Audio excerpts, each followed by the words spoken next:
Now, have you ever noticed that? In a really high-stakes situation, maybe a negotiation or even just a tense family talk, it's often the person saying the least who somehow has all the control. Why is that? Why does the short sentence hit harder than the long explanation? Yeah, it's a fascinating dynamic. And that gravity, that feeling of weight, it comes from a really old principle, actually, a kind of hidden rule about power. It's simply always say less than necessary. Okay. So today we're really diving into that, the strategic power of holding back. We're looking at sources that detail this, control and communication, including the 48 laws of power. Right, so our mission here is to kind of break down how this strategic silence works for you. Because it's not about being passive or just quiet. Not at all. It's about directing things. It's that intentional pause, the one that creates meaning and control.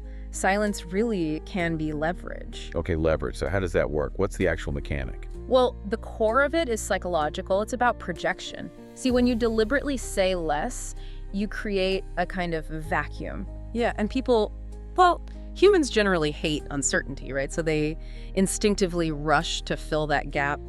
They project their own stuff into it, their assumptions, their fears, sometimes their hopes. And that projection, that becomes your leverage. Words tell people what you know, sure, but silence can control what they think you know. I get the idea, the projection part. But doesn't silence often feel weak? Or like you're dodging the question? How do you make sure it doesn't just come across as awkward or maybe even, manipulative? That's a really important distinction. It's actually the opposite of weakness. It signals confidence, clarity even. Think of words like currency. Okay. If you overspend, if you just keep talking and talking, you devalue them instantly. The second you start over-justifying, piling on details, you're basically signaling insecurity. Right. There's this example, Rohan, a project manager in Bengaluru. He's under pressure from the CEO, right? So he tries to prove he's on top of things by listing every single detail, every potential blocker. Trying to show competence? Exactly, but what happened? The CEO just cuts him off and says, so basically there's no plan. All those words actually hid the clarity he needed. They backfired. Wow. Yeah, that makes sense. Words being devalued by just too many of them. It's not just about avoiding screw-ups, though, is it? It's about controlling the story. Totally. Like MS Dhoni after a tough cricket loss. The reporters are fishing for drama, for someone to blame.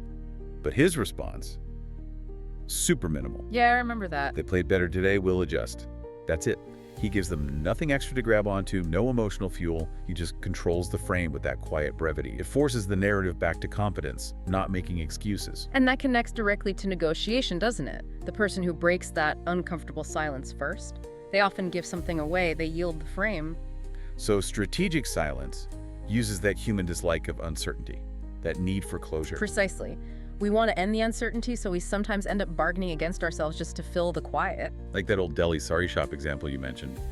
The shopkeeper states a high price, 15,000 rupees. And then just silence, complete silence. Yeah, and it acts like this gravity field, pulling the customer in. The customer starts justifying their lower offer, talking themselves down almost. Exactly. The shopkeeper didn't argue. The customer negotiated with their own anxiety. And there's another layer too. Protection. Protection. Saying less minimizes information leaks, fewer handles for office politics, fewer things that can be twisted or misunderstood later, and maybe most importantly, when you're not talking, you're observing. Okay, so the real power isn't just in not speaking, it's in what you gain while you're silent. Right. You gain time. Time to watch the room, read the reactions, notice the micro-expressions. Like a chess player watching their opponent's face, not just the board. Yeah. You're gathering data that the person dominating the conversation totally misses. That's a great analogy. It is pure data. Okay, so this all makes sense. But how do we actually use this? Like tomorrow, what are some practical techniques? Good question. Let's give you two concrete things to try. First, headline, then hold. Headline, then hold. Yeah. When someone asks you something, state your main point, your conclusion first. In one clear, concise sentence, like, yes, the project will hit the deadline if we get that approval tonight. Yeah. Then stop. Just stop talking. Let the headline hang there. Exactly. Resist the urge to elaborate unless asked. Second technique, the 80-20 listening rule. 80-20 listening. In really crucial conversations, think salary talks, disagreements, sales pitches, aim to listen about 80% of the time and speak only 20%. Let the other person lay out their framework, their needs, their arguments first. You learn so much more that way. That takes discipline, though. Yeah. And it brings up a crucial point, a warning maybe. Yeah. This strategic silence. It has to be intentional, right?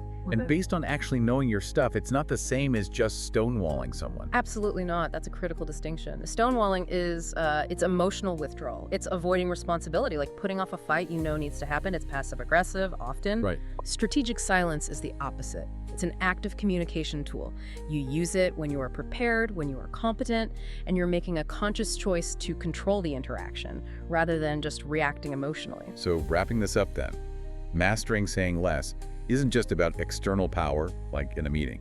It's also about internal power, power over your own reactions. Precisely. You shift from just reacting instantly, maybe emotionally, to making a considered, calculated choice. That's real control. Control of the narrative, yes, but also control of yourself. Okay, so let's bring this home for you listening. If the whole point of saying less is really about amplifying what truly matters, what's the one single honest, essential thing you need to say today? Maybe to a friend, a family member, something that all your usual chatter might have actually been drowning out. Maybe go find that quiet moment to figure it out.